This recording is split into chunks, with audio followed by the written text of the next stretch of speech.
Bismillahirrahmanirrahim. Assalamualaikum warahmatullahi wabarakatuh. Selamat pagi anak-anak. Bagaimana kabarnya pada kesempatan pagi hari ini? Alhamdulillah baik ya semuanya.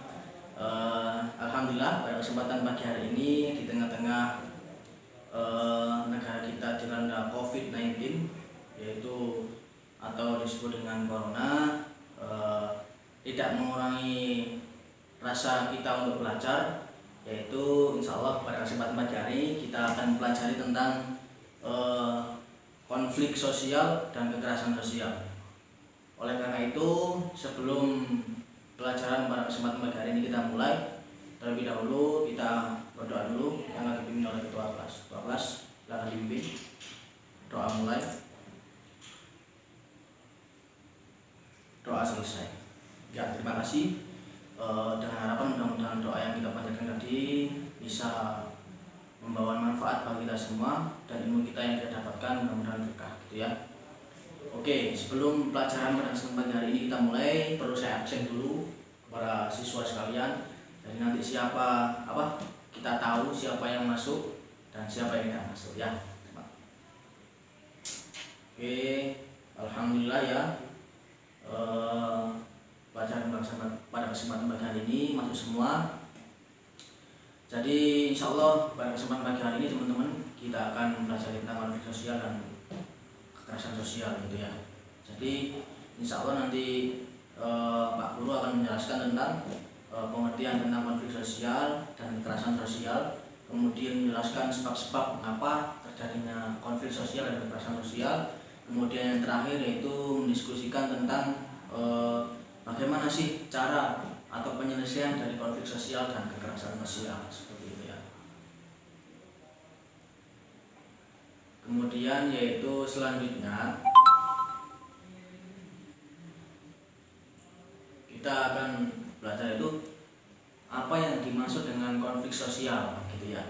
Jadi secara umum pengertian konflik sosial yaitu suatu proses sosial antara dua pihak atau lebih ketika pihak yang satu berusaha menyingkirkan pihak lain dengan cara yaitu menghancurkan, membuatnya tidak berdaya, itu kan, atau yang disebut dengan simpelnya itu situasi yang wajar dalam setiap masyarakat, ya.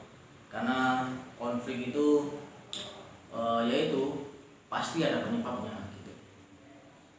Jadi kemudian itu yang konflik sosial, gitu ya. Kemudian yang selanjutnya yaitu tentang kekerasan sosial, gitu ya. Saya jelaskan kekerasan sosial secara umum dulu, yaitu bisa didefinisikan itu sebagai perbuatan seseorang atau sekelompok orang yang menyebabkan cedera atau hilangnya nyawa seseorang. Ya, kita tahu ya kekerasan sosial itu banyak contohnya, kayak misalkan jambret, terus maling kayak gitu ya, itu namanya kekerasan sosial. Gitu. Kemudian sebab terjadinya konflik sosial. Tadi sudah di awal itu tentang pengertian dari konflik sosial, kemudian pengertian dari kekerasan sosial. Sekarang yaitu bagaimana sih sebab terjadinya konflik sosial, gitu kan. Secara umum faktor yang menyebabkan konflik sosial yaitu pertama adanya perbedaan perasaan atau pendirian antar individu, gitu ya. Jadi perbedaan perasaan atau pendirian antar individu itu bisa menyebabkan konflik sosial. Kedua, adanya perbedaan kebudayaan, gitu kan. Pastilah di Indonesia kan budayanya banyak. Jadi bisa jadi ketika budaya yang satu dengan budaya lain itu tidak sejalan, itu bisa menyebabkan konflik sosial. Kemudian perbedaan antar adat istiadat itu pastilah ya, sudah diketahui. Kemudian yang selanjutnya adanya perbedaan kepentingan. Jadi kepentingan satu dengan kepentingan yang lain, kalau itu istilahnya tidak sejalan, itu akan bisa menyebabkan konflik sosial. Dan yang keempat yaitu perubahan sosial yang mengubah nilai-nilai pada masyarakat. Jadi nilai-nilai yang ada di masyarakat itu ya harus dipatuhi. Kalau kita ubah itu namanya akan menyebabkan konflik sosial. Itu yang penyebabnya dari terjadinya konflik konflik sosial. Kemudian selanjutnya, setelah kita mengetahui penyebab dari terjadinya konflik sosial, maka selanjutnya itu apa sih faktor yang menyebabkan terjadinya kekerasan sosial. Jadi faktornya itu ada sekitar 5. Yang pertama, adanya keinginan untuk mendapatkan sesuatu, gitu kan. Terus yang kedua, kontrol sosial yang tidak berfungsi. Kemudian yang ketiga, munculnya permasalahan-permasalahan yang memicu permusuhan. Kemudian yang keempat, individu tidak dapat mengendalikan emosi. Jadi ketika seseorang yang tidak bisa mengendalikan emosi, itu akan menyebabkan terjadinya kekerasan sosial. Kemudian yang selanjutnya, adanya prasangka buruk terhadap pihak lain. Ketika kita mempunyai perasaan buruk kepada teman kita, misalkan istilahnya suudzon gitu ya, itu juga akan menimbulkan kekerasan sosial gitu. Maka dari itu, kalau kita punya teman ya istilahnya, kalau menurut kita melenceng gitu ya, kita harus suudzon aja, jangan suudzon. Karena kalau seperti itu bisa menyebabkan terjadinya kekerasan sosial. Kemudian selanjutnya, bagaimana sih, ini yang terakhir ya anak-anak, nanti diperhatikan supaya mengerti semua itu. Yang terakhir yaitu bagaimana cara menyelesaikan konflik gitu kan. Artinya caranya seperti apa untuk bisa menyelesaikan konflik sosial. Itu yang di sini insya Allah ada sekitar 8 gitu kan.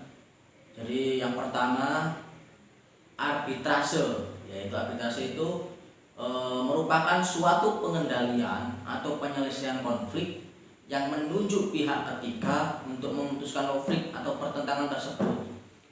Jadi ketika ada konflik pihak pertama dan pihak kedua, maka kalau misalkan ada pihak ketiga, itu yang kita jadikan untuk penyelesaian konflik tersebut gitu. Istilahnya yang menengahi supaya konflik itu selesai, seperti itu.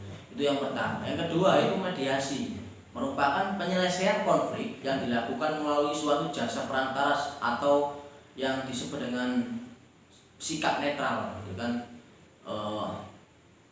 Jadi istilahnya ya kita mengundang siapa gitu kan, seseorang yang sekiranya bisa lah menyelesaikan konflik gitu kan, konflik yang dilakukan pihak pertama dan pihak kedua. Kemudian yang ketiga, koersi, yaitu penyelesaian masalah dengan paksaan atau kekerasan. Jadi ketika nanti ada konflik yang benar-benar tidak bisa dikendalikan, boleh kita melakukan penyelesaian dengan kekerasan, dalam artian supaya konflik itu berhenti gitu kan, tidak terus menerus. Itu yang ketiga. Kemudian yang keempat, konsiliasi, yaitu merupakan suatu pengendalian konflik dengan cara melalui lembaga masyarakat. Jadi ketika ada konflik, bisa juga kita ke lembaga masyarakat tertentu. Supaya apa? Supaya konflik yang dirasakan pihak pertama dan pihak kedua itu nanti bisa terselesaikan. Kemudian yang kelima, adjudikasi, yaitu dengan pengendalian konflik yang diselesaikan dengan cara pengadilan. Jadi kalau ada konflik yang tidak sesuai gitu kan, itu caranya juga bisa dengan pengadilan. Kemudian yang keenam, kompromi, yaitu yang dilakukan dengan cara perdamaian. Jadi ketika ada konflik pihak satu dan pihak kedua, itu caranya bisa juga kita damaikan gitu kan, melalui pihak ketiga atau yang lainnya gitu, yang sekiranya bisa membantu untuk mendamaikan konflik antara yang pihak satu dan pihak kedua. Kemudian yang ketujuh maksud saya, toleransi, yaitu sikap saling menghargai perbedaan-perbedaan yang terdapat dalam masyarakat. Jadi ketika kita melakukan toleransi gitu kan, menghargai yang ada di masyarakat gitu kan, insya Allah konflik sosial itu tidak akan terjadi. Kemudian melaksanakan kampanye kekerasan. Jadi kampanye kekerasan ini dilakukan secara terus-menerus untuk mendorong individu agar bisa menyadari lagi arti dari kekerasan tersebut. Jadi kalau sudah seperti itu, insya Allah tidak akan terjadi kekerasan sosial yang tadi saya sebutkan. Kemudian selanjutnya